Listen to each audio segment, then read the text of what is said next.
የእግዚአብሔር ታማኝነት ከኛ ደረጃ ተነስቶ የተሰጠ ስያሜ አይደለም። ባለፈው ብያችኋለሁ። ታማኝነት ለእግዚአብሔር ተአምራት ወይም ደግሞ ስራ ሳይሆን ማንነቱ ነው። በዛሬዋ ቤተክርስቲያን ውስጥ ተመሳሳይ የእግዚአብሔርን ሉዓላዊነትና አይነኬ ባህሪያቶችን ለእኩይ ድርጊታቸው እንዲመች ተርጉሞ ጥያቄ በማንሳት ብዙ ትውልዶችን የሚያወዛግቡ ሰዎች አሉ። ዓለም ደግሞ የቱን ያህል ጭቅቅት የሆነ የኃጢአትና የውርደት መንገድ ላይ ብትሄድ ሁሉም ተባብሮ ፍጥረታት በሙሉ ጽድቅ ምን ያደርግልን ኃጢአት ያዋጣናል ብሎ ሁሉም ግብረ ገብነት ቢያጣ ቢበላሽ ከዛ in favor of that በዛ ውድድር የሚጎላ የእግዚአብሔር ጽድቅ የለም። እምላችሁ ነገር እንዲገባችሁ የሆነ ነገር ከሰው አንፃር አንስታችሁ ስታወዳደሩ የሚወዳደር ነገር አለ። በክፍል አንደኛ ከሆናችሁ አንደኛ እንድትሆኑ የረዳችሁ ከጀርባ ያሉ ሰዎች አሉ። 50 ተማሪ ካለ ከ50 አንደኛ ከወጣችሁ 49ኞቹ አግዟችሁ ነው። ለምን? ከእናንተ በታች ስለሆኑ አንደኛ የወጣችሁት። ውድድር አለ። ባለ ሀብት ተብላችሁ በዓለም ላይ የሆነ ነገር ብትታወቁ ውድድር አለ። የተወዳደራችሁበት አብሮ አለ። የእግዚአብሔር ጽድቅ ከምንም አይጀምርም፣ ከማንም አይነጻጸርም፣ ከምንም አይወዳደርም፣ በማንም አይጨምርም፣ በማንም አይቀንስም። constant and stable righteousness።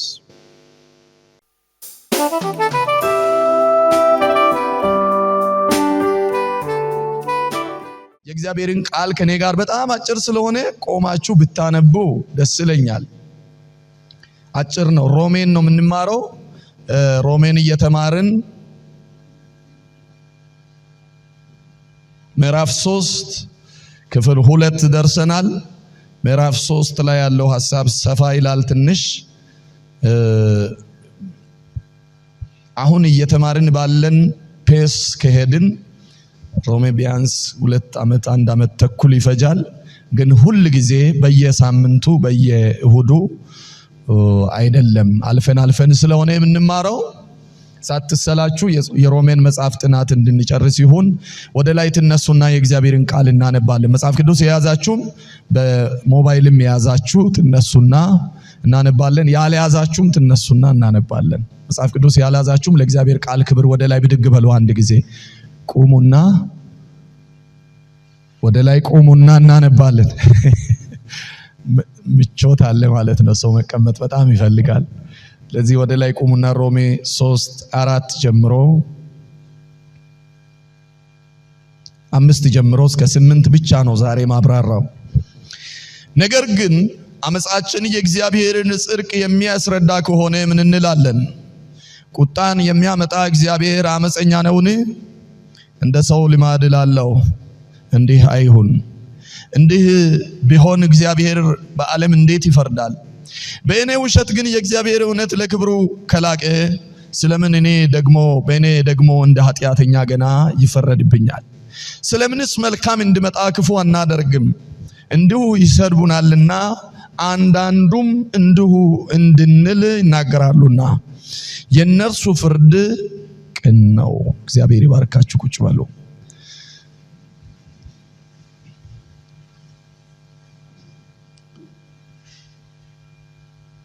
ሮሜ ምዕራፍ 3ን ባለፈው ስንጀምር ምዕራፍ 3 የሚጀምረው ከምዕራፍ 2 ድምዳሜ ተነስቶ ነው ብለን ነበር።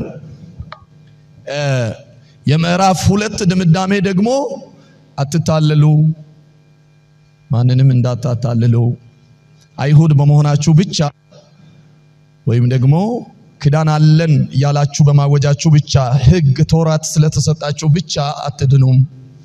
መዳን ያለው የእግዚአብሔርን ፍጹም ሕግ በመጠበቅና ለአደራ ቃል በመታመን ነው ብሎ ሐዋርያ ጳውሎስ ለሁለተኛ ምዕራፍ ድምዳሜ ይሰጣል። ከዛኛው ድምዳሜ ተነስቶ ሶስተኛ ምዕራፍ ላይ መጀመሪያ መግቢያ ላይ 4 ወሳኝ ጥያቄዎች ተነስቷል።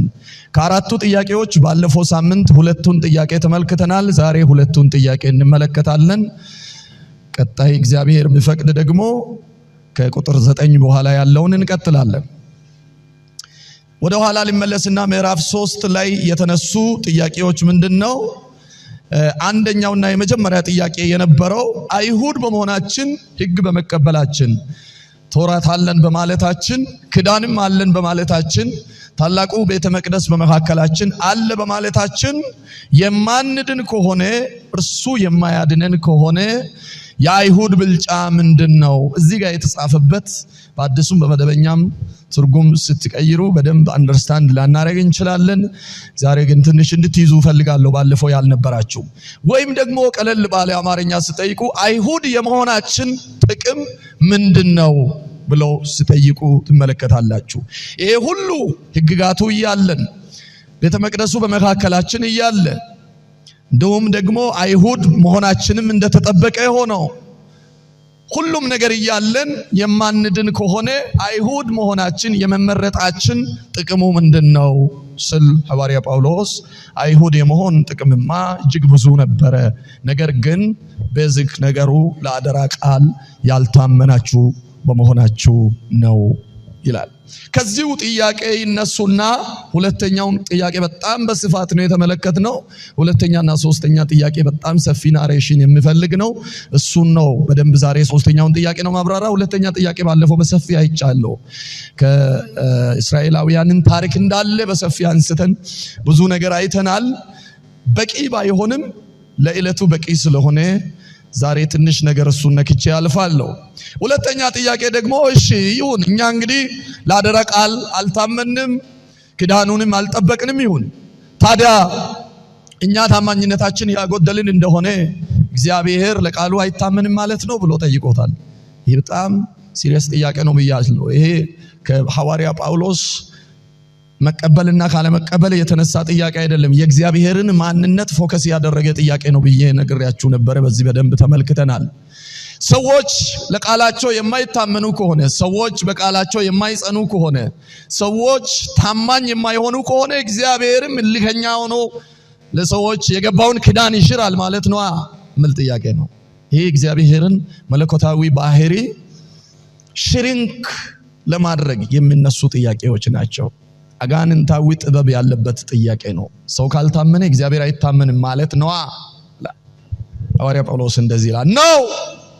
ሰው ሁሉ ታማኝ ባይሆን ምድር በሙሉ የእግዚአብሔርን ታማኝነታቸውን ቢያጡ፣ ምንም ያክል ምድር በአመፃ ብትሞላ ታማኝነት ቢያጡ፣ እግዚአብሔር ግን ለዘላለም የታመነ ሆኖ ይኖራል የሚል ድምዳሜ ሰጣል። አሁን ይሄ ጥያቄም ደግሞ ሶስተኛ ጥያቄ ያስነሳባቸው የሰዎች አለመታመን የእግዚአብሔርን ታማኝነት የማያስቀር ከሆነ ሶስተኛ ጥያቄ ደግሞ ከዚህኛው ከሁለተኛ ጥያቄ እንደገና ይነሳል። የሰዎች አለመታመን የእግዚአብሔርን ጥያቄ የእግዚአብሔርን ታማኝነት የማያጎድል ከሆነ ታዲያ እንዲህ ከሆነ አመፃችን የእግዚአብሔርን ጽድቅ የሚያስረዳ ከሆነ ምን እንላለን? ቁጣን የሚያመጣ እግዚአብሔር አመፀኛ ነውን? ሰዎች ታማኝ ስላልሆኑ እግዚአብሔር ታማኝ የማይሆን ከሆነ፣ ሰዎች ሳይታመኑ ቀርቶ እግዚአብሔር ታማኝ ሆኖ የሚቀጥል ከሆነ፣ እኛ አመፀኞች ከሆንን እግዚአብሔር ታዲያ እንዴት የኛን አመፃ አክሰፕት አያደርግም? በጣም ርኩስ ጥያቄ ነው። ትንሽ አብራራለሁ። በሌላ አባባል ይሄ ጥያቄ ለምን መሰላችሁ ይሄን ጥያቄ ማነሳው? በዚህ ዘመን ይሄ ትምህርት ስላለ ነው። ይሄ ትምህርት አለ። አሁን የማነሳችሁ ጉዳይ ይሄ ትውልድ ውስጥ አለ። የኛ ጽድቅ እግዚአብሔር ጋር ምንም የማይጨምር ከሆነ ኃጢአተኝነታችን ምን ይቀንስበታል የሚል የሮሜ ሰዎች የትምህርታችን ርዕስ የሮሜ ሰዎችን ከአሁኗ ቤተክርስቲያን ጋር እያነጻጸርን ነው እየተማርን ያለ ነው። ስለዚህ እኛ ካላመጽን አሁን እንደዚህ ነው ጥያቄ በሌላ ቪው ስታቀርቡ እኛ ካላመጽን ወይም ሰዎች አመፀኞች ካልሆኑ የእግዚአብሔር ጽድቅ እንዴት ጎልቶ ይታያል? ስለዚህ የኛ አመጻ በበረታ ቁጥር የእግዚአብሔር ጽድቅ ይጎላል ማለት ነው። አያችሁ፣ እኛ ሳናምጽ እርሱ እንዴት ጻድቅ ሊሆን ይችላል? ኮምፓራቲቭሊ ነው የሚያቀርቡት። እኛ ጋር ኃጢአት ከሌለ እርሱ በምን ጽድቅ ወይም ጻድቅ ሊባል ይችላል? እኛ ካልጎደፍን እርሱን እንዴት ንጹህ ብለን ልንጠራ እንችላለን? ሰዎች አመጻቸውን የማይቀጥሉ ከሆነ የእርሱ ጽድቅ እንዴት ይጎላል የሚል ነው።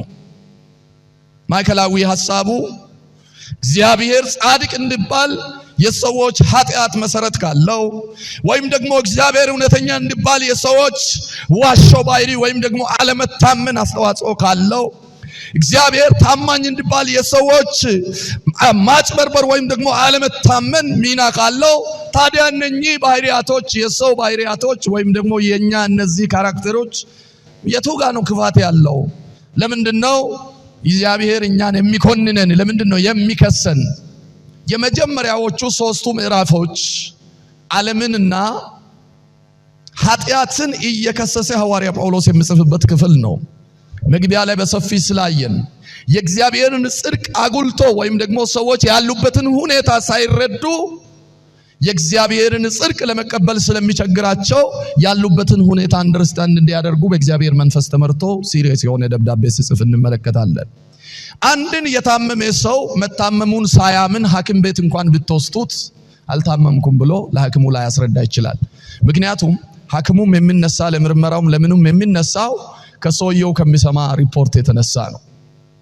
ራስን ዲሲቭ ማድረግ ከጀመረ አንድ ሰው ራሱን ማታለል ከጀመረ የሆነውን አልሆንኩም ካለ ያልሆነውም ደግሞ ነኝ ብሎ አምኖ ግግም ካለ ምንም ማድረግ አትችሉ፣ ማሳመን አይቻልም። ዓለም መጀመሪያ ኃጢአተኛ መሆኗን፣ ማደፏን፣ መጉደፏን፣ ታማኝነት ማጣቷን፣ እግዚአብሔር ከሚጠብቃት ስታንዳርድ በታች መሆኗን ከእግዚአብሔር ጽድቅ አንፃር ዓለም ጋር ያለው ነገር እግዚአብሔርን የሚያስቆጣ ለዚህ ቁጣ ደግሞ መድኃኒት እንደሚያስፈልግ የማታምን ከሆነ መድኃኒት ስላክም ለመቀበል ስለሚያስቸግር አንድ ሰው እንደዚህ አለ። በውጭ ሀገር ነው የታመመ ሰው ወደ ሐኪም ቤት ይዞ ታሞ የሚሰቃይ ሰው አለ፣ የሚያስቸግራቸው ሰው አለና ያን ሰው ወደ ሐኪም ቤት ይዞ ለመሄድ ፈለጉ። በፍጹም አልሄድም አለ። ለምን አለ? አልታመምኩም። ኧረ ታመሃል። አልታመምኩም። አይታችኋል እንዴት ክምችች እንደምል ሰው እንዴት እንደሚከራከር። እኔ አልታመምኩም አለ። እንደምንም ለማሳመን ጣሩ። አላምንም አለ። ፖሊስ ጠሩ። ምንድነው አለ? ታሟል ግን አልታመምኩም ብሏል። ፖሊስ የሕክምና ምርመራ አያደርግም፣ ቁጭ ብሎ ነው የሚጠይቀው። እሺ ስምህን ማን ልበል? ስሙን ነገረ፣ እድሜውን ነገረ፣ ምኑን ነገረ፣ ዛሬ ጠዋት ምንድነው የበላው አለ ነገረ። ምንድነው? ምክንያቱም ፖሊስ የፖሊስ ምርመራ ነው የሚያደርገው፣ የሕክምና ምርመራ አይደለም። አደረገ። ከዛ ፖሊሱ ሲጨርስ እንደዚህ አለ፣ አይ ይሄ ሰውዬ እናንተ ናችሁ እንጂ የታመማችሁ ሰውዬ አልታመመም ብሎ ፖሊሱም ትቶ ሄደ። ሐኪም ቤት ደግሞ አፋፍሶ ያው እዛ ጋር መውሰድ አይቻልም፣ ራይት አለ። እኔን በግድ ወሰዱኝ ብል ይጠየቃሉ፣ ይታሰራሉ። መብታቸው የተጠበቀ ነው። አንድን ሰው ያለ ፍቃዱ መንካት አይቻልም። ስለዚህ አልታመምኩም፣ በፍጹም አልታመምኩም ብሎ ሰዎችን እያስቸገረ በስተመጨረሻ አለመታመሙን ሳይቀበል እኛም ደግሞ ተገቢውን መድኃኒት ለመስጠት ተቸግረን በምግብም በምንም እያደረግን ብናበላው ትክክለኛ መድኃኒትና በሽታ በትክክል መናገር ስላልቻለ ሊድን አልቻለም፣ ሞተ ይላል። ከዚህ በፊት አንድ ምሳሌ አንስቼላችሁ ነበረ። አንድ ሰው እኔ ሞቻለሁ አለ። ሰምታችኋል ይሄንን? እኔ ሞቻለሁ። ኧረ አልሞትክም፣ ይኸው ሞቻለሁ ብለህ እኮ እያወራህ ነው፣ ሕያው ነህ አለው። አይ በፍጹም እኔ ሞቻለሁ አለ። ኧረ አልሞትክም እንዴ፣ በህይወት እኮ አለ። ዛሬ ራሱ ይኸው ለብሰህ እየተንቀሳቀስክ ተነሳ፣ ተራመደ እና እኮ አለ። ኧረ የለውም ሞቻለሁ፣ ይመኑ። እሺ አንድ የመጨረሻ በህይወት ያለና የሌለ ሰው የምንለይባቸው ብዙ መለያዎች አሉ። እነዚህ በትንፋሽም አላምንም አለ፣ በመናገርም አላምንም አለ፣ በምንም አላምንም ስል እሺ ደምህን ምናልባት የሞተ ሰው ደም ያው ቶሎ አይወጣም አይደለ? ይመስለኛል፣ ያስቸግራል መሰለኝ። ውሃ ነው ደም ነው የሚወጣ ከሞተ ሰው ውሃ ነው። እና ደም ከፈሰሰ በቃ በህይወት አለ ማለት ነው ብሎ ደም ወጉና ሞከሩ። ደም ወጣ። ይኸው አለ እኮ በህይወት አለ፣ ይኸው ደም እየወጣ ነው ስሉት ኖ እኔ አሁንም ሞቻለሁ። እንዴት? እንደውም ገርሞኛል አለ። ጭንቅላቱን ነቀነቀ ማለት ነው። በጣም ገርሞኛል። ምንድነው? ለመጀመሪያ ጊዜ ከሞተ ሰው ላይ ደም ወጣ አለ። ዓለም የእግዚአብሔርን ጽድቅ እንድትረዳ ያለባትን ስታንዳርድ ወይም ደግሞ ያለችበትን ሁኔታ መጀመሪያ መረዳት አለባት። ለዛ ነው ሐዋርያ ጳውሎስ የሰው ልጆችን ኃጢአተኝነትና የሰው ልጆችን አለመታመን የሰው ልጆችን ከእግዚአብሔር እይታ አንፃር ሲታይ በብዙ ኃጢአት ውስጥ እንደወደቀ ለማስረዳት የሚሞክረው። ነገር ግን የሮሜ ሰዎች በብዙ ትግል የሐዋርያ ጳውሎስን ትምህርት ለመቃወምና ለማስቆም በጣም ይጥራሉ። እግዚአብሔር ታማኝ አሁን እነዚህ የጥመት ጥያቄዎች ናቸው ሁለቱም። በተለይ ሁለቱ ጥያቄዎች የመጀመሪያ ባለ መረዳት ሊነሳ ይችላል። ምክንያቱም ፕሪቪሌጅ ተሰጥቷቸዋል። አይሁድ ናቸው፣ ምርጫ አለ፣ ከዛ ወገን ኢየሱስ መምጣት አለ፣ የተለያየ ነገር አለ። እነኚህ ነገሮች እያሉን ለምንድን ነው እኛ የማንድነው ከሌሎች በምን ተሻልን ማለታቸው ምናልባት እሱ ጥያቄ ትንሽ ሊታይ ይችላል። ሁለተኛ ጥያቄ ግን በጣም ምን የሚባለው ነው? ይሄ ወጥ የረገጠ የሚባል ነው። ሰው እኛ ካልታመንን እግዚአብሔር አይታመንም እንደሚል እሱ በጥመት የሚሄድ ጥያቄ ነው። ሶስተኛ ጥያቄ የበለጠ እያጣመሙት ነው የሄዱት። እያጣመሙት ሰዎች ኃጢአተኛ ካልሆኑ እግዚአብሔር እንዴት ጻድቅ ሊባል ይችላል? ካሞን በኋላ በደንብ እያብራራው ሲሄድ ይገባናል። የሰዎች ታማኝና አለመታመን ወይም ደግሞ የእግዚአብሔር ታማኝነት ከኛ ደረጃ ተነስቶ የተሰጠ ስያሜ አይደለም። ባለፈው ብያችኋለሁ። ታማኝነት ለእግዚአብሔር ተአምራት ወይም ደግሞ ስራ ሳይሆን ማንነቱ ነው። ቀኛችሁን አንሱና ታማኝነት በሉ ከኔ ጋር ታማኝነት በሉ እስኪ። ለእግዚአብሔር ባህሪው ነው፣ ማንነቱ ነው።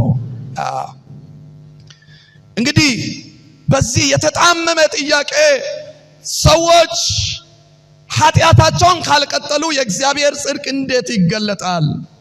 ሰዎች ውሸታም ሆኖ ካልቀጠሉ እግዚአብሔር እንዴት እውነተኛ ሊባል ይችላል? በንጽጽራዊ ያለ እውነት ነው የመሰላቸው የእግዚአብሔር እውነት። በዚህ ዘመንም እንዲህ አይነት በአንድ አእምሮን የሚቀይር ጥያቄ የሚያነሱ መርዛማ መረዳት የተሞሉ ሰዎች እንዳሉ እንዳትዘናጉ ነው። በዛሬዋ ቤተ ክርስቲያን ውስጥ ተመሳሳይ የእግዚአብሔርን ሉዓላዊነትና አይነኬ ባህሪያቶችን ለእኩይ ድርጊታቸው እንዲመች ተርጉሞ ጥያቄ በማንሳት ብዙ ትውልዶችን የሚያወዛግቡ ሰዎች አሉ።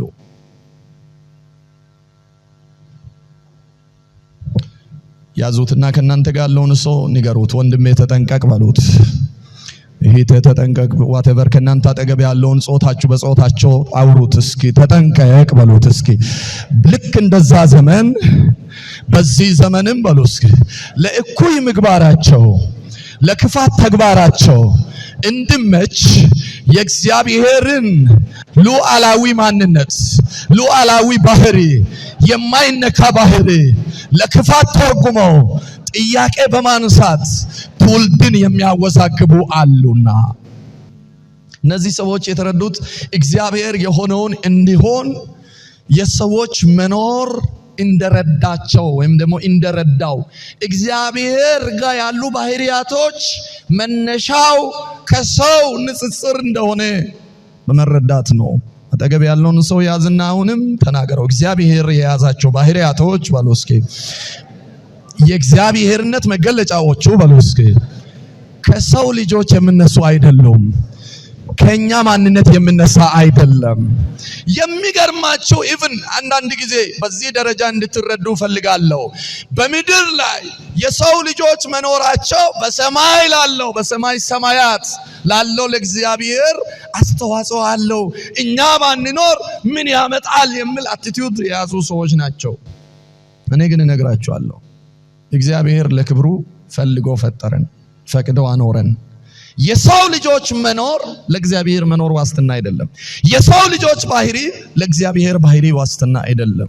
የእግዚአብሔር ቅዱስነት፣ የእግዚአብሔር ታማኝነት፣ እውነተኛነትና ቅን ፈራጅነት በሰው መኖር አለመኖር የተወሰነ ሳይሆን የእግዚአብሔር ፍጹም ባህሪያቶች ናቸው። ቀኛችሁን አንሱና ከኔ ጋር ይሄን እናውጃለን። ቅድስና ጳውሎስ፣ ታማኝነት፣ እውነተኛነት፣ ቅን ፈራጅነት፣ ዘላለማዊነት የእግዚአብሔር ፍጹም ባህሪያቶች ናቸው። ከኔ መኖርና በሉስ አለመኖር ጋር የሚነካኩ አይደሉም። አይደለም። እርሱ ለሁሉ ፍጡር መኖር ዋስትና እንጂ ሁሉም ፍጥረታት በየትኛውም ዩኒቨርስ ያለው ከምድር በታች ያለው ከምድር በላይ ያለው ከሰማይም በላይ ያሉ ፍጥረታቶች መኖር ለእግዚአብሔር ዋስትና አይደለም። ለነዚህ ፍጥረታቶች ሁሉ መኖር የሆኑትን ለመሆን ግን የእግዚአብሔር መኖር የእግዚአብሔር ማንነት ዋስትና ነው። ጉዳዩ በተገላብጦሽ ለኛ አይሰራም። የእርሱ መኖር ለኛ ወሳኝ፣ የእርሱ መኖር ለኛ ብቸኛ ወሳኝ ነው። ነገር ግን የኛ መኖር ለእርሱ ምንም አይነት ኮንትሪቢዩሽን የለውም። የሁሉ ፍጥረት የመኖራቸው ዋስትና እግዚአብሔር ነው። ካንዊሴ እንበል አንድ ጊዜ የሁሉም ፍጥረት መኖር በሉ እስኪ። የሁሉም ፍጥረት መኖር ዋስትናቸው እግዚአብሔር እንጂ የነዚህ ፍጥረታቶች መኖር ደግሞ ለእግዚአብሔር መኖር ወይም ለእግዚአብሔር ክብር ወይም ደግሞ ለእግዚአብሔር ባህሪ ዋስትና አይደሉም። እርሱ ፍጹም ጻድቅ ስለሆነ የማንም ጽድቅ እሱን አያስደምመውም። ምን ስለሆነ? ድምጽ ይሰማ በደንብ። ምን ስለሆነ? ፍጹም ጻድቅ። እስኪ ጩና ፍጹም ጻድቅ ባሉ እስኪ ከኔ ጋር እስኪ ፍጹም ባሉ እስኪ ጻድቅ ነው። እስኪ አምላኬ ባሉ እስኪ እጃችሁን አንሱና ከኔ ጋር ባሉ እስኪ እግዚአብሔር አምላኬ ፍጹም ጻድቅ ነው፣ የማንም ጽድቅ ባሉ እስኪ እርሱም አያስደምመውም። የቱን ያክል ደግሞ ሰዎች በጽድቅ ቢመላለሱ እለት ዓለም ቀንቶላት አልፎላት ሆኖላት ተሳክቶላት እንደው ቀን ወጥቶላት ለምንድነው እድሜ ልክ ምናሳዝነው ብላ ተስማምታ ተነጋግራ አይጉራቶች ተስማምቶ አንድ ላይ እኛም ለምን ቅድስና አንሰራም? ለምን ቅዱስ አንሆንም? ለምን ተንኮል አንተውም? ለምን አመፃን አንተውም? ለምን የዲያብሎስን ስራ አንተውም ብለው ኢቭን ብሳካለን ዲያብሎስ ጭምር ለምን ተንኮል አልተውም ብለው አንድ ላይ ተባብሮ ቅዱስ የሆነ ለእናንተም ለኔም ለአይምሮ የሚመች መንገድ ላይ ቢሄዱ ዋው የሚገርም ነው ብንል በእግዚአብሔር ጽድቅ ላይ ነጥብ አይጨምርም።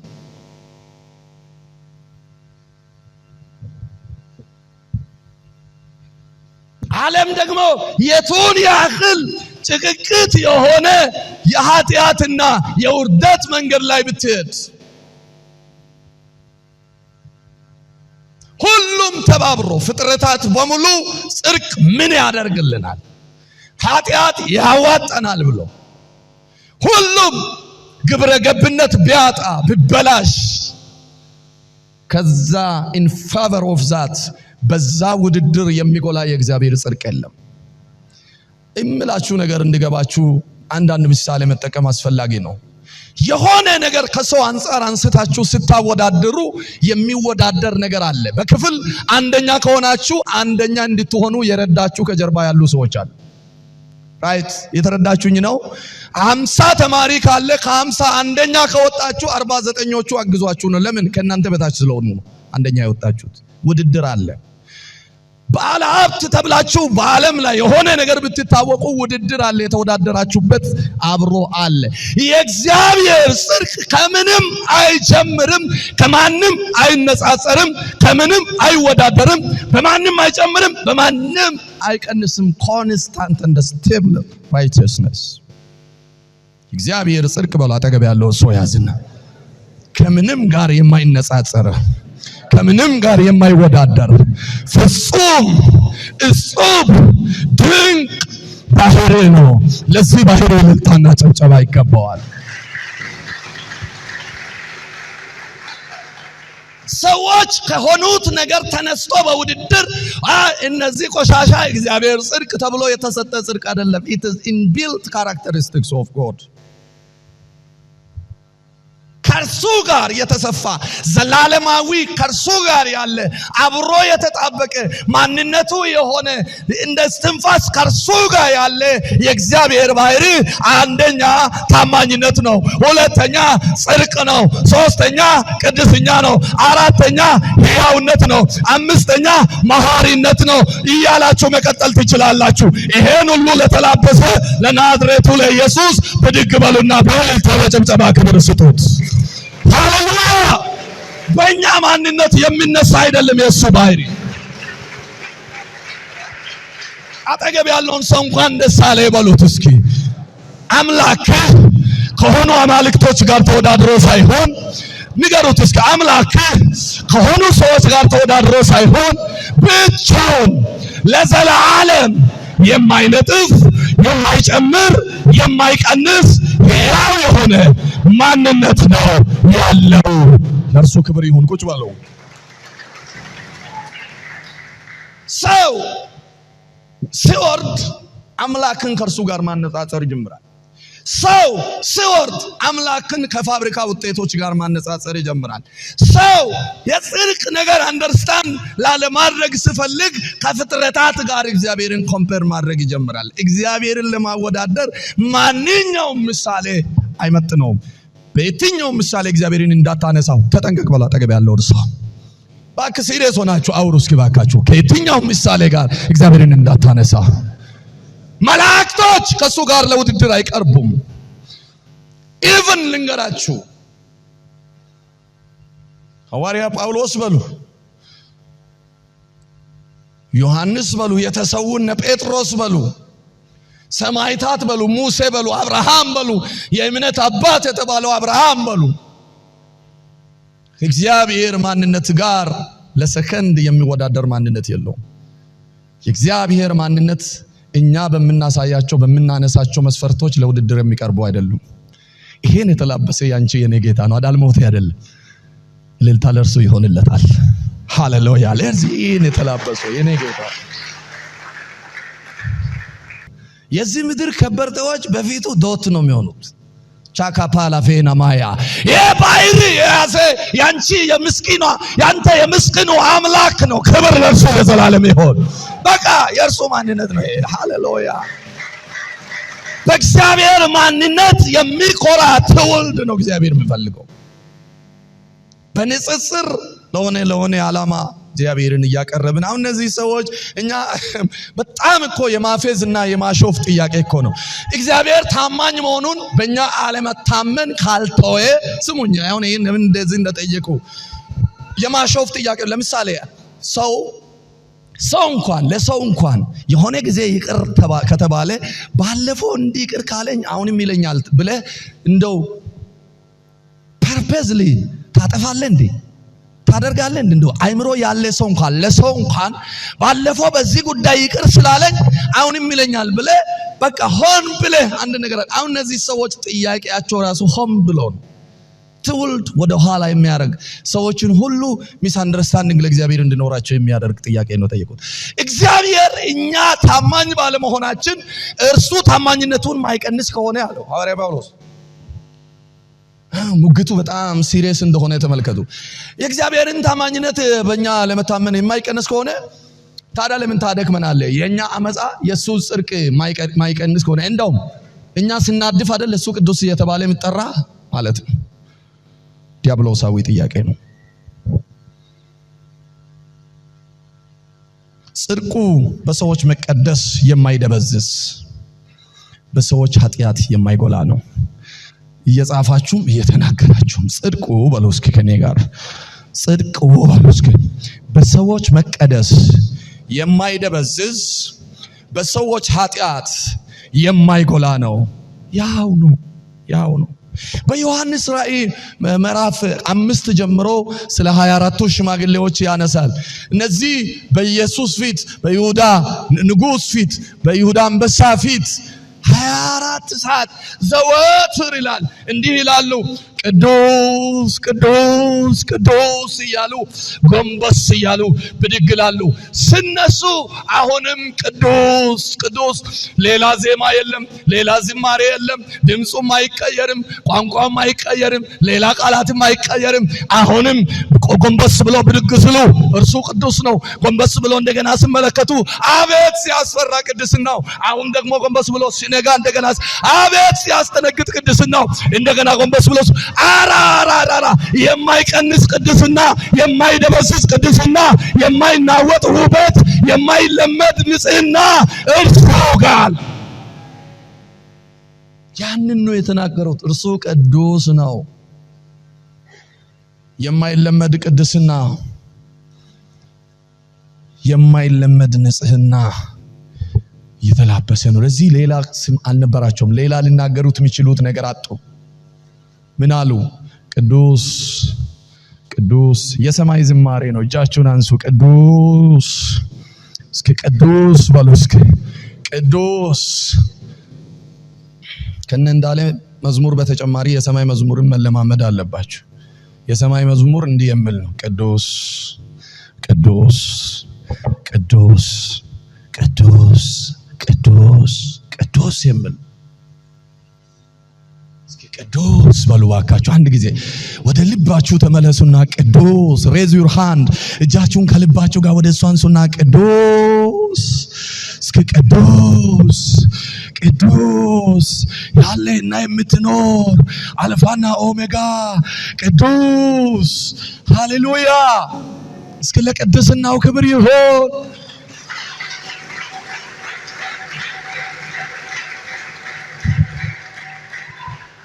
ሃሌሉያ።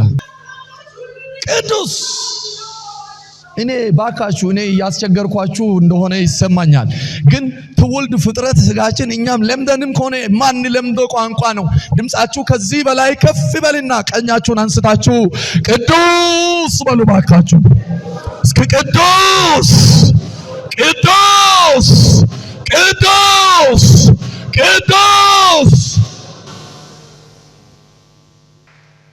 ዲማኒክ ኮስችን ዲያብሎሳዊ ጥያቄዎች አሉ። ቤተክርስቲያን ላይ፣ ቅዱሳን ላይ፣ አገልጋዮች ላይ የሚነሱ ዲያብሎሳዊ ጥያቄዎች።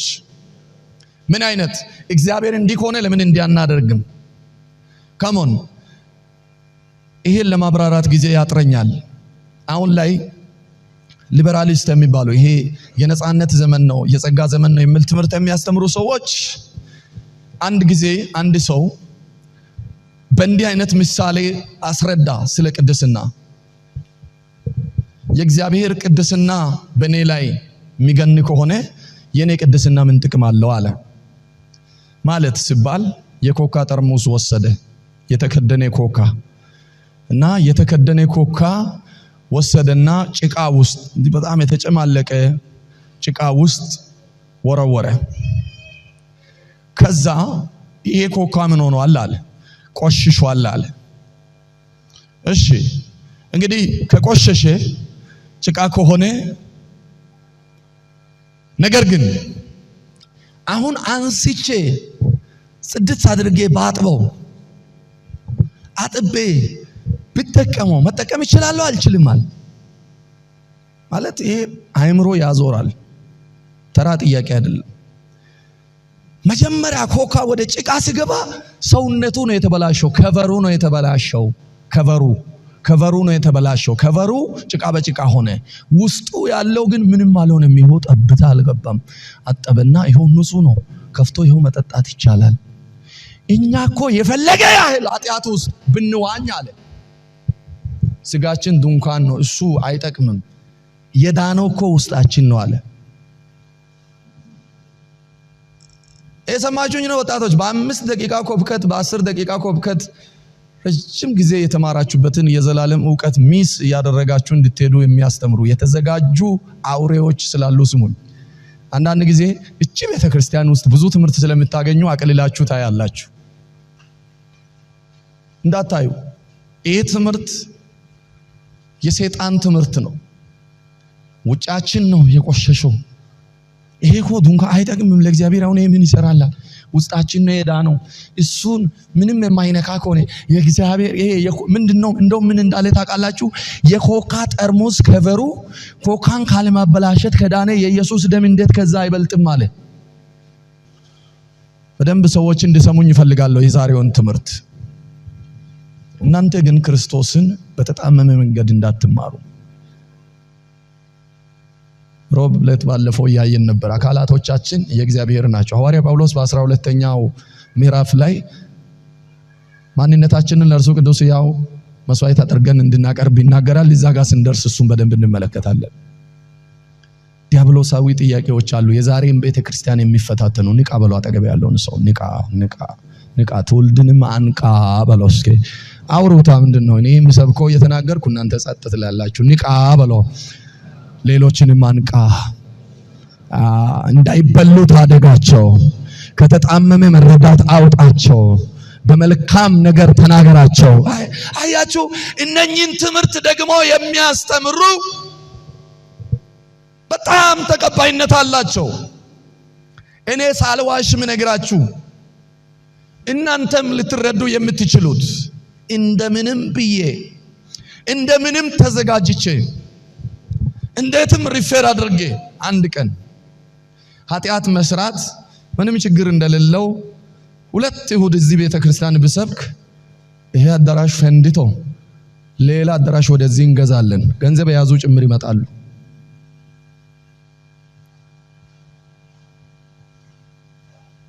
ኃጢአት ኢንካሬጅ የሚያደርግ ክፉ ባህሪያቸውን የሚያበረታታ ትምህርት ጥቂት ሳምንታት ባስተምር አትፍሩ፣ አይዟችሁ፣ ዶንት ወሪ ጀስት ኮንቲኒው ምን አይነት ትምህርት ባስተምር ይሄ አዳራሽ እስኪሰነጠቅ የሰው ልጅ ይሞላል።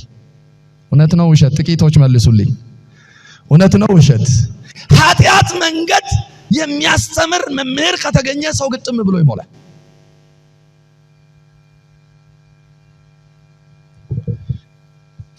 እግዚአብሔር ከዚህ ይርዳን። አሜን።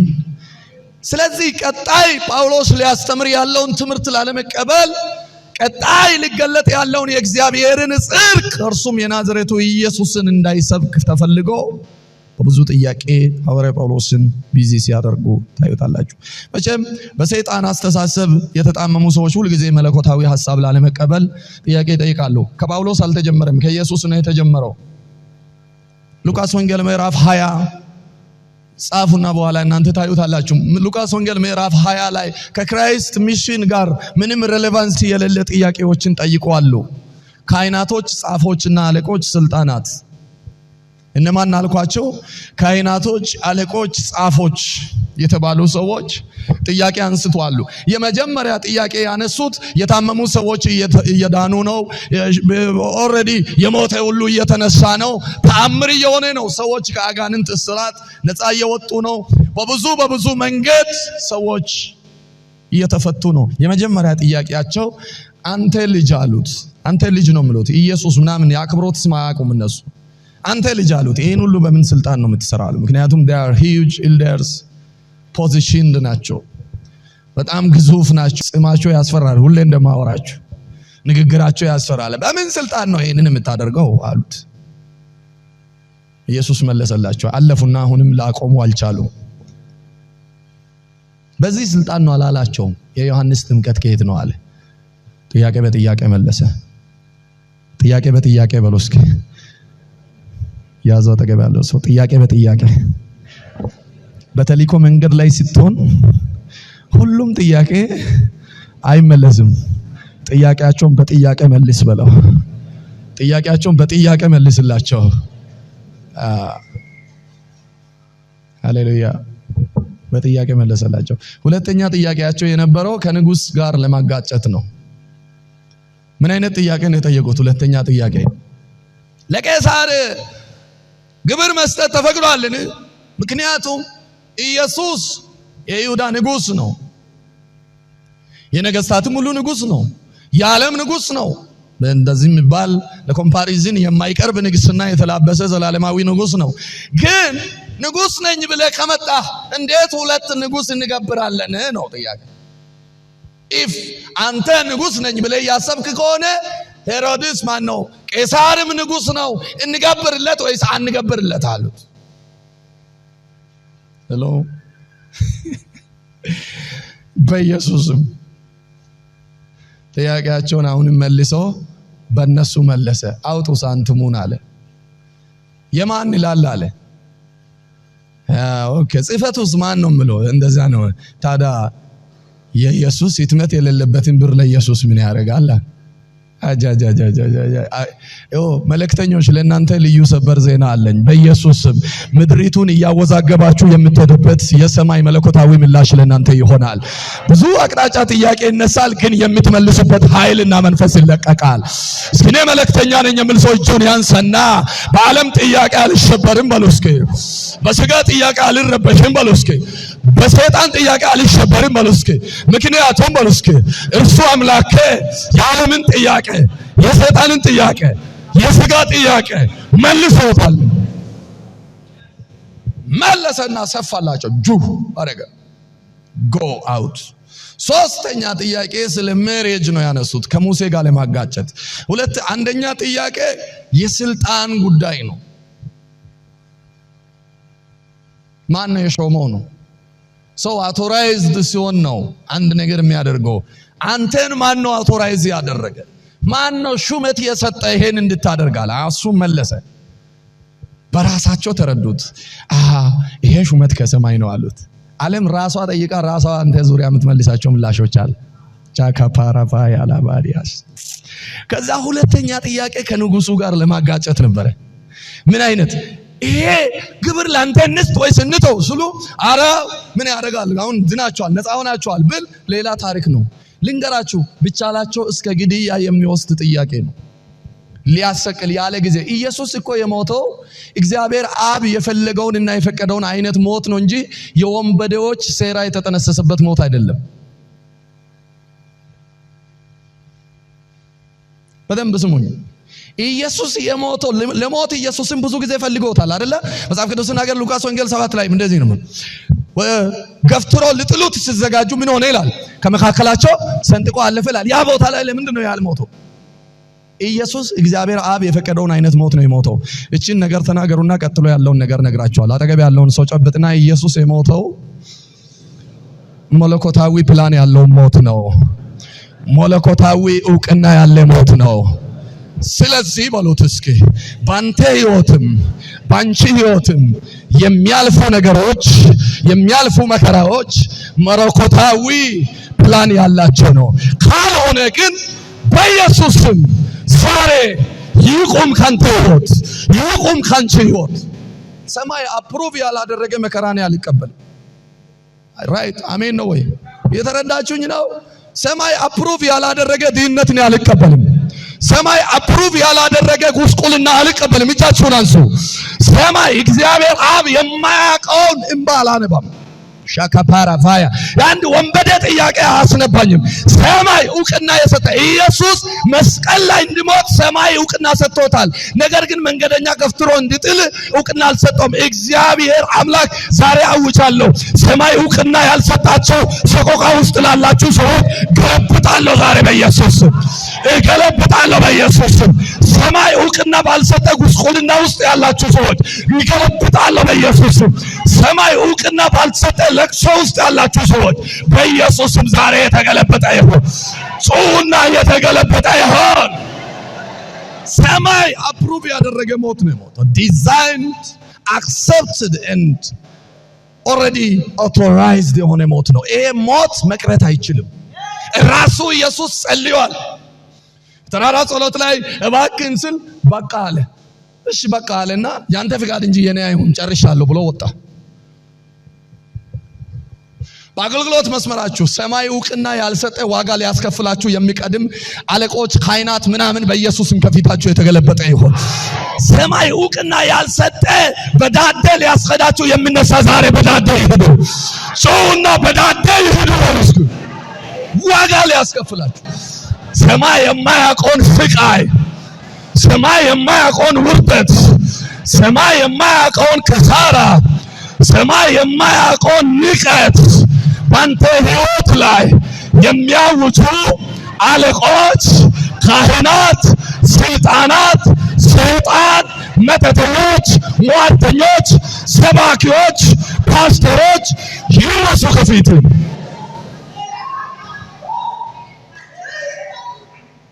ሁለት ሰው ያጨብጭባ።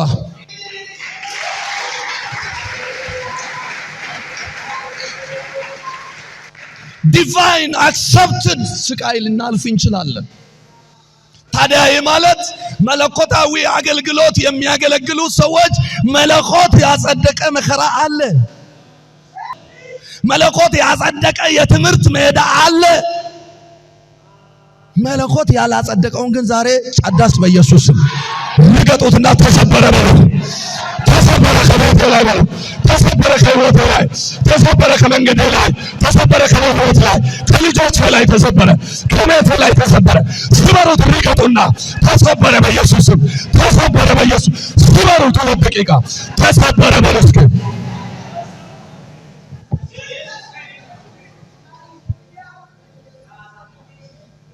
ስለዚህ ለኢየሱስ በቄሳርም ሞቴ በቀራንዮም ሞቴ እኩል አይደለም። ያዞና ንገረው ዛሬ ይበሉ እስኪ።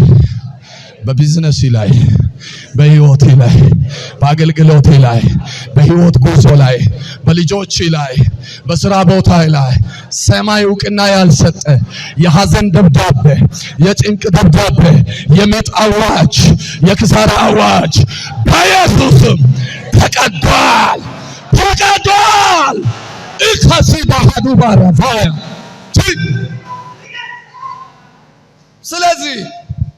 ስለዚህ ለኢየሱስ ከተራራ ጫፍ ተገፍትሮ ሞተም ቀራንዮ ሞተም ተመሳሳይ አይደለም።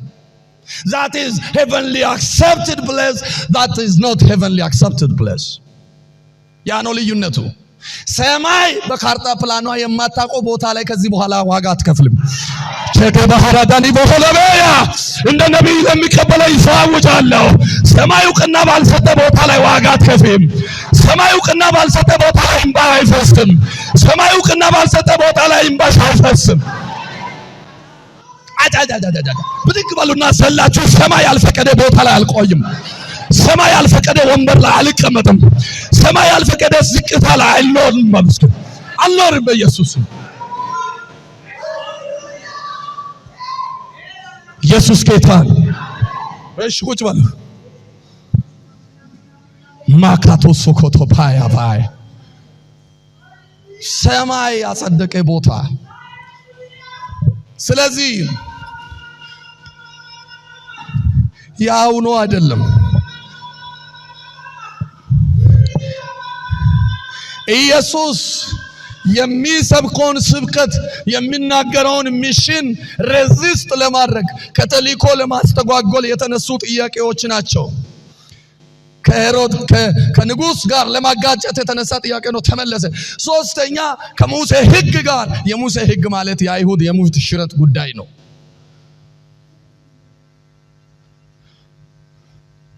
የሙሴ ሕግ ብሪች ያደረገ ሰው ማለት እነሱ ሀገር ምንም አይነት ተቀባይነት የለውም። እንደውም 24 አወር አይቆይም።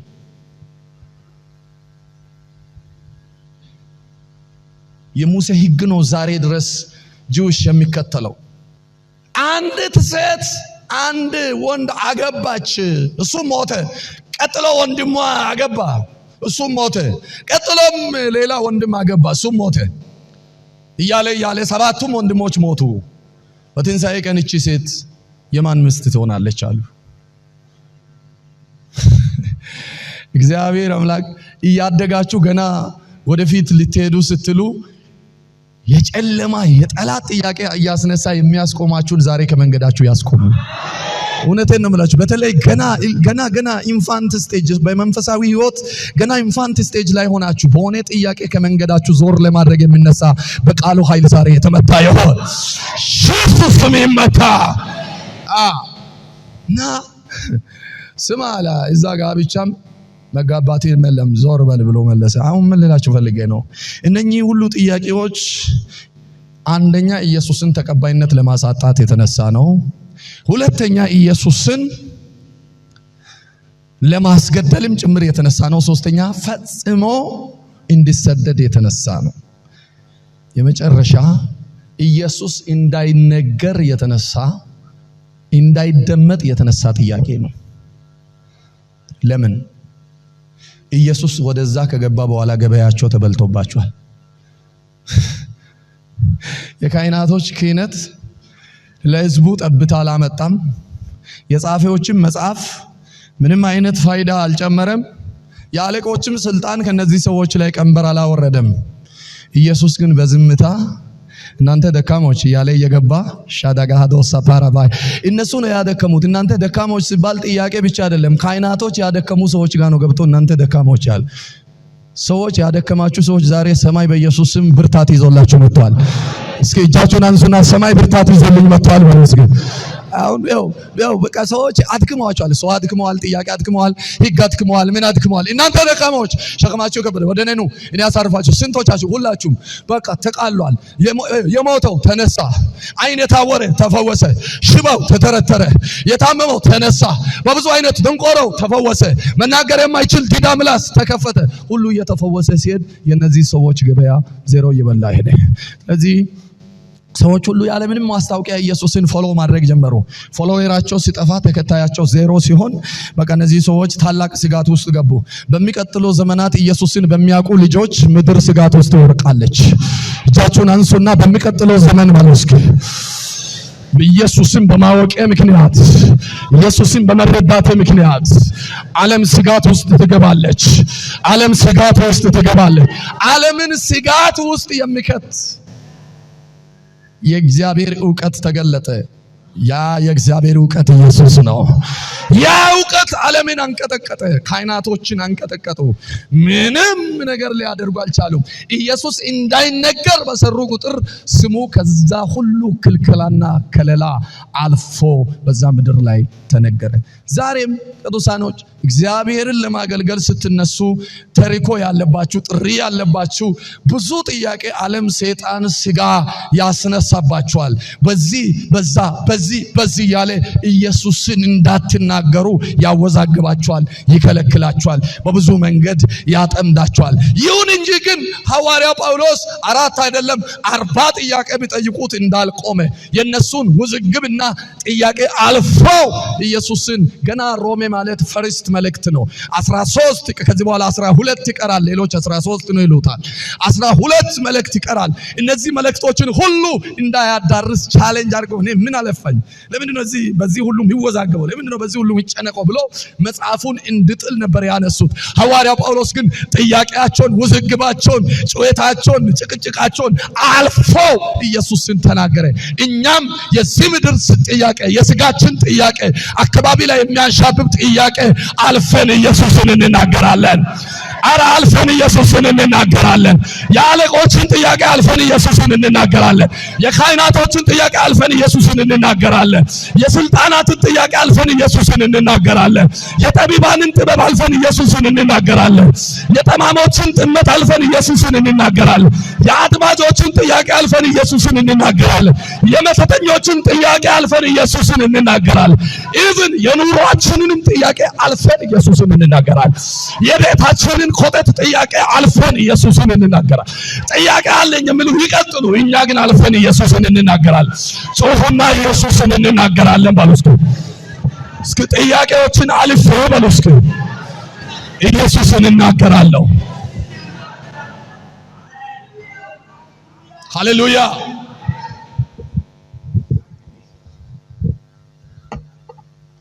crossing the question መልእክተኛ በጥያቄ አይወዘግም። መልእክተኞች ጥያቄ አልፎ ይሰብካሉ። ያዞና አጠገብ ያለውን ሰው የብዙዎችን ውዝግብ አልፈ መስበክ፣ የአለቆችን ጥያቄ አልፎ መናገር፣ የስልጣናትን ጥያቄ አልፎ ኢየሱስን መናገር፣ የስልጣናትን ጥያቄ አልፎ ኢየሱስን መዘመር፣ የጠቢባኖችን ጥበብ አልፎ ኢየሱስን መናገር፣ ኢየሱስን መናገር።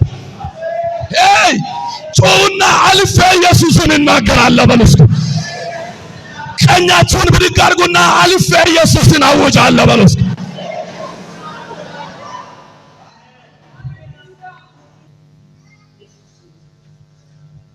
የቴክኖሎጂ የምን ጥያቄ አልፈን ኢየሱስን እንናገራለን። እነዚህ ሰዎች ሐዋርያው ምን የሚመልስ ምን የጠየቁት ግቡ ከተልእኮ ማስተጓጎል ነው። የተልእኮ ወጥመድ የሆኑ ጥያቄዎች ናቸው። ምን አይነት ጥያቄ ነው አልኳችሁ? የተልእኮ ወጥመድ የሆኑ ጥያቄዎች ናቸው። ዛሬም ብዙዎች ተልእኮ ያላችሁ ከተልእኮአችሁ ሊያስተጓጉል የሚነሱ ጥያቄዎች አልፋችሁ አገልግሉ። ያዞና አጠገብ ያለውን ሰው ንገረው። ተልእኮ ያለብህ ጥሪ ያለብህ ለማስተጓጎል ከአለቆች፣ ከሰፈር፣ ከቤተሰብ፣ ከዘረኞች፣ ከአካባቢ፣ ከኑሮ፣ ከሁሉም አቅጣጫ ለማስተጓጎል የሚነሱ ጥያቄዎች አሉ። አልፈ ግን ታገለግላለህ። ጥበባቸውን ውሃ ይበለዋል። አሜን ነው። ለአንድ ሰው ዞር በሉና ጥበባቸውን ውሃ ይበለዋል። አንተ ቀጥል በለው። ውሃ ይበለዋል። በጌታ እንደ ወግዳ ውሃ ይባላል። ወግዲ በጣም ከባድ ነው። ድሮ ሰው ወሰደ የሚባለው እሱ ነው። ግንድ ወሰደ፣ አህያ ወሰደ የሚባለው ውሃ። ዘንድሮ እናንተ ላይ ጥያቄ ማብዛት ጠያቂዎችንም ወስዶ ይሄዳል። እጃችሁን አንሱና ጠያቂዎችም ይወሰዳሉ ባሉ እስከ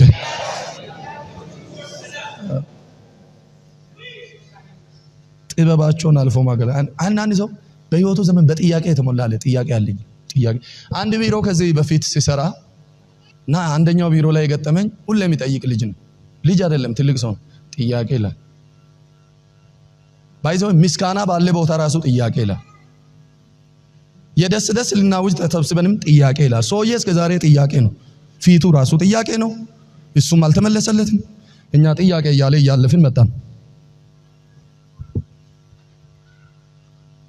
ጥያቄ አቦ አልፈህ ታገለግላለህ በልና ገፋ አድርግና አልፈህ ታገለግላለህ። ጥያቄ ያላችሁ አላችሁ? ጥያቄ ያላችሁ ወይ? እኔ አልፌ አገለግላለሁ። በሚዲያ ላይ የምናገራለሁ። በእኔ አገልግሎት ጥያቄ ያለ ሰው ካለ ይመለሳል። ማይመለሰው ራሳችሁ ትመልሶታላችሁ። አልፌ አገለግላለሁ። አሜን ወይ? አሜን ነው ወይ? ጩና አልፌ አገለግላለሁ በለኛ። ጥያቄ ስንቱ አለ መሰላችሁ በጥያቄ ምክንያት አገልግሎት ያቆመ። ወይኔ እንድማለ እንደ ብሎ ደንግጦ ከተልእኮ መንገድ ወደ ኋላ የተመለሱ ስንቱ አለ መሰላችሁ። የተስተጓጎሉ አቅም አጣው ብሎ ሽባ ሆኖ አትዝማቸው ባክ። ጥያቄያቸውም ጠያቂዎችም ይገለበጣሉ አንድ ቀን። አሜን ነው። ከዘራቸውን ይዞ እዛ እንዳረጁ ኢየሱስ ተልእኮውን ቀጠለ። አቦ ለቅኔ በላይ ምንም አልሰማችሁኝም? እነሱ ከዘራቸውን ይዞ በእናትህ አንድ ወንበር አምጡልኝ እስኪ፣ እሷ ወንበር አምጣ ወይም አምጣ በእናትህ። እነሱ God bless you። እነሱ እንትኑን ይዞ እዛ ጥያቄ እንዳሉ ከዘራቸውን እንደያዙ አረጁ። ጳውሎስ ሮሜን ፊቶ ቆላሲስ ምናምን እያለ እነሱ እዚህ ቁጭ ብሎ እያረጁ ነው። እድሜያቸው እየቀነሰ ጥያቄያቸው እየቀነሰ ምናቸው። ጳውሎስ ግን ወደፊት ተልእኮን ይዞ በጥያቄ ዘመኑን መጨረስ የማይፈልግ ተልእኮ የያዘ ወጣት አንድ ሰው ብድግ ይበልና ወደፊት ይራመዳል። እኔ ተልእኮን ይዤ እራመዳለሁ። ተልእኮን ይዤ ወደፊት እሄዳለሁ። የላከኝን እየሰማ ወደፊት እሄዳለሁ። ጠያቂዎችን አልሰማም። ቁጭ በሉ ባካችሁ። እግዚአብሔር ይባረክ። ጥያቄዎችን ብንሰማ አቁመን ነበር። አንድ ልጅ አረሳም የዛሬ ስንት ዓመት ጀምረን 1 ዓመት ሳይሞላን 9 ወር አካባቢ ማስታወሻ እንዲልክ ማስታወሻዬን አንሳ እንደዚህ ማስታወሻ ይዞ መጣ። ግብዳ ጥያቄ ከሳምሰንግ ታብሌት ይዟል እጁ ላይ። ከዛ ማስታወሻ ይዞ መጣ። ብዙ ጥያቄ ይዞ አቤት ብዙ ጥያቄ ይዞ ከዛ በኢየሱስም ለማንም አልተናገርኩም የሚያወዛግብ እርኩስ የሆኑ ጥያቄዎችን ይዞ መጣ። ዛሬ ላይ መንገድ ላይ ሳየው ለኮሪደር የፈረሰ ቤት ይመስላል። እኔ ግን ተልእኮዬን ይዤ እየቀጠልኩ ነው ያለሁት። ተልእኮ የያዛችሁ ሰዎች ተነሱና ወደፊት እሄዳለሁ በሉ። ጥያቄዎች እየጠየቁ ግን እኔ እሄዳለሁ በሉ። እስኪ ጥያቄዎች ጥያቄያቸውን እያከማችሁ እኔ ግን እሄዳለሁ በሉ። ሂዱ ወደፊት። አወዛጋቢ ጥያቄ ያነሱም ያወዛጉ just close it አቋርጦ ማለፍ አለ። ጥያቄ በቃ ጌታ ይባረክ። ቁጭ በሉ አቦ ጌታ ኢየሱስ ይባርካችሁ። ጥያቄ አራተኛና የመጨረሻ ጥያቄያቸው ከሶስተኛ ጥያቄ ጋር ይመሳሰላል። ቁጥር 8 ነው። ስለምን መልካም እንዲመጣ ክፉ አናደርግም? እንዱ ይሰድቡናልና አንድ ፖይንት ነች፣ ቶሎ ጨርሳለሁ። አንዳንዱም እንዱ እንድንል ያደርጋል። የነሱ ጽድቅ ፍርድ ቅን ነው። ይሄ የጳውሎስ መልስ ነው። የነሱ ፍርድ ቅን ነው የሚለው በዚህ ጥናታችን መግቢያ ላይ ያኔ እንዳየነው ሐዋርያ ጳውሎስ 6ኛ ምዕራፍ ላይ ተከሷል። የሐዋርያ ጳውሎስ 6ኛ ምዕራፍ ላይ ያለው መልእክት ለክስ ቀርቧል። ምን ብሎ እንደከሰሱት ያለ ጳውሎስ የሚባል አንድ ወንበዴ አሉት ሰዎች ኃጢአት እንደፈለጉ ቢሰሩ ችግር የለውም እግዚአብሔር በጽድቅ ይሸፍናል ብሏል ብሎ ነው የከሰሱት። ኢቭን ሐዋርያ ጳውሎስ ወደ ሮም ሄዶ ያልሰበከበት ምክንያት የመንፈስ ክልከላ አንዳለ መንፈስ ቅዱስ ከልክሎታል። የተለያየ ሁኔታ ውስጥ ታስሯል። ሁለተኛ ያለ አግባብ የሆነ ቅድም እንዳልኳችሁ ያለ አግባብ የሆነ አታክ ይጠብቀው ነበር። እግዚአብሔር ያለ አግባብ ለሆነ ወጥመድ አሳልፋችሁ አይስጣችሁ። አረጃችሁ ዳንሱ ያለ አግባብ በተልኳችሁ ምክንያት ያለ አግባብ ጥያቄ ታልፋችሁ እንዳትሰጡ እግዚአብሔር ይከልላችሁ። በመንፈስ አስረዳ። እግዚአብሔር እኮ በምሪት ያለ አግባብ ሲቃይ አሳልፎ አይሰጥም እኮ ይከለክላል። አልከለከለም እንደ ዮሴፍን አልከለከለም ወይ? ማርያምን ይዘ ወዴት ሄዳለ? ወደ ግብጽ ሄድ። ለምን ሊገሉ የመጡን አለ እንዴ? እዛ ሆኖ ዲቫይን ፓወር ገልጦ ማስመለጥ ይችል ነበር። ነገሩ ግን ስርዓቱ እሱ እንደፈቀደ ነው። ማይግሬት አድርጉ ሂዱ። ኢየሱስ ያንንም ቢሞት መስቀል ላይም ቢሞት አንድ አይደለም ብያችኋለሁ። እግዚአብሔር ያልፈቀደ ሰቆቃ ውስጥ የምታልፉ ሰዎች ካላችሁ ደግሜ በዚህ ሰዓት ማውጃለሁ። እግዚአብሔር ዛሬ በተልእኮ ኃይል ያስወጣችኋል በኢየሱስ ስም። አንድ አይደለም።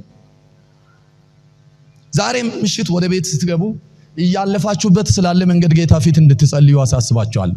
እኔ የሚቀበለው መከራ ዲቫይን አክሰፕትድ ነው ወይ? ሰማችሁኝ? መለኮት ያጸደቀ ስቃይ ውስጥ ነው ጌታ ሆይ ያለፍኳለሁት ብላችሁ አንድ ደቂቃ እንድትጸልዩ ፈልጋለሁ። ቤት ስትገቡ የኔ ህይወት ዲያብሎስ ያቀነባበረ ድግስ ነው ወይስ መለኮት ያዘጋጀ ጥያቄ ነው? ይሄ አቻቻቻቻቻቻ አገ ሲንጋለ ገብቷችኋል ወይ? እስኪ አሁን የተማራችሁት ገብቷችኋል? ከገባችሁ ለጌታ ክብር ስጡ።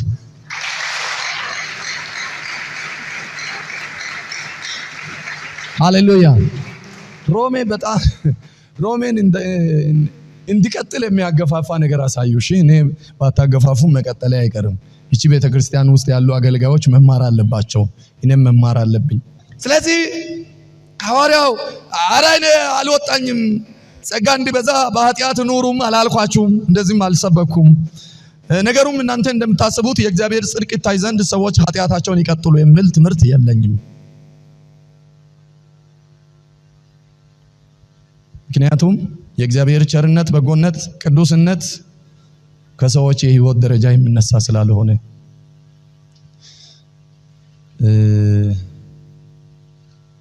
ለምሳሌ የትኛውም ነገር ላይ ሻይን የምታደርጉት ጠንክሮ ያነበበ ተማሪ ስንተኛ ይወጣል? አንደኛ ነው አይደለም የሚወጣው? እቺን ምሳሌ እንደገና ልመልስላችሁና ልጨርስ። አንደኛ ይወጣል። ለምንድን ነው አንደኛ የወጣው? አንደኛ ጠንክሮ ስላነበበ ነው። ሁለተኛ ለምንድን ነው አንደኛ የወጣ? ጠንክሮ ያላነበቡ እዛ ውስጥ ስላሉ። በሌሎች ድካም ነው አንደኛ የተባለው። በሌሎች መውደቅ ነው እሱ አንደኛ የተባለው። በጣም ሀብታም የሚባል ሰው ሀብታም ተብሎ እንዲጠራ ድሆች ስላሉ ነው። ሁሉም ነገር ሚውቹዋሊ ቤኔፊትድ ነው። ለዛ ጎበዝ ተማሪ የሰነፎች ተማሪ አስተዋጽኦ የላቀ ነው። እንደውም አንዳንዴ አይባርክም እንጂ ጌታ ይባርካችሁ እያለ ቢወስድ ጥሩ ነበር አይደለም? ምክንያቱም የሰነፍ ተማሪዎች መኖር ለጎበዙ ተማሪ መሰረት ነው። ኮሪሌሽን አለው። እየሰማችሁኝ ነው? ኮሪሌሽን አለው። ሰነፎች ባይኖሩ ጎበዝ ተብሎ ሊጠራ አይችልም። አቤት። ድሆች ባይኖሩ ሀብታም ተብሎ መጠራት አይችልም። የድሆች መኖር ለሀብታም ትልቅ አስተዋጽኦ አለው። የሀብታም መኖር ደግሞ ለድሆችም አስተዋጽኦ አለው። ሁለቱም እርስ በርስ ይጠቃቀማሉ። የኛ ጽድቅ ለእግዚአብሔር ጥቅም የለውም። አንደርስታንድ? አግኝታችሁኛል ወይ? ያንተ ጽድቅ ለእግዚአብሔር ጥቅም የለውም በለው። ወይኔ ሰው ግራ ገባው። ወይኔ ለፋው አንዱ እያለ እኮ ነው። ለፋው የለውም አለው ወይ? ያንተ ስራ ያንተ ጽድቅ እንትን ጥቅም የለውም። እግዚአብሔር ይመስገን ደህና ነኝ ምናምን ጥቅም የለውም። ስሙን ጥቅም የለውም። ጥቅም ያለውን ይልቁንስ ልንገርህ፣ እኔ እድፍ ነኝ በውስጤ እርሱ ይንገስ ብለህ የተቀበልከው ሄቨንሊ የሆነ ራይቸስነስ ኢየሱስ ነው ለእግዚአብሔር ጥቅም ያለው። እርሱን እንዲቀበሉት ነው። የእናንተ ጽድቅ ጥቅም የለውም ያለው 26ኛ ቁጥር ላይ ሊገለጥ ስላለው ጽድቅ ስለ ኢየሱስ ነው የሚያወራው። ያንተ ስራ ለእግዚአብሔር ጥቅም የለውም በለው። አጠገባለው ሰው ነገር እየመረራቸውም ቢሆን ተናገሩ። ያንተ ስራ ለእግዚአብሔር ጥቅም የለውም። በጣም ጎበዝ ሰባኪ ብትሆን ለእግዚአብሔር ጥቅም የለውም። እኔ አሁን ዛሬ ጌታ ባረከኝ። አሁን ታምራት ራሱ ዛሬ ለራሴ ጌታ ረዳኝ እግዚአብሔር ይመስገን። ያው ዛሬ ስለ እግዚአብሔር ጽድቅ አስተምሬያለሁ። ለኔ ነው ይሄ። እግዚአብሔር ደግሞ የሚገርም እኮ ነው። እኔም ስለ ራሴ እንዳላውቅም ነበር እያለ አይደመም። ኢቭን አንዳንድ ሰው ወንደር ሲያደርጋችሁ እንዲነኝ እንደኔ ራሴ አላውቅም ነበር ትላላችሁ። ስለ ራሳችሁ ያልተረዳችሁት ነገር አለ። ሰው ሲያስረዳ ራሱ የምትደመሙት ነገር አለ። ለእግዚአብሔር እነኚህ ነገሮች አብሮ የተሰፋ የማንነቱ መገለጫዎች ናቸው። አሜን ነው ወይ? ኧረ ክብር ለጌታ ይሁን። እቺን ብለን እንጨርስ።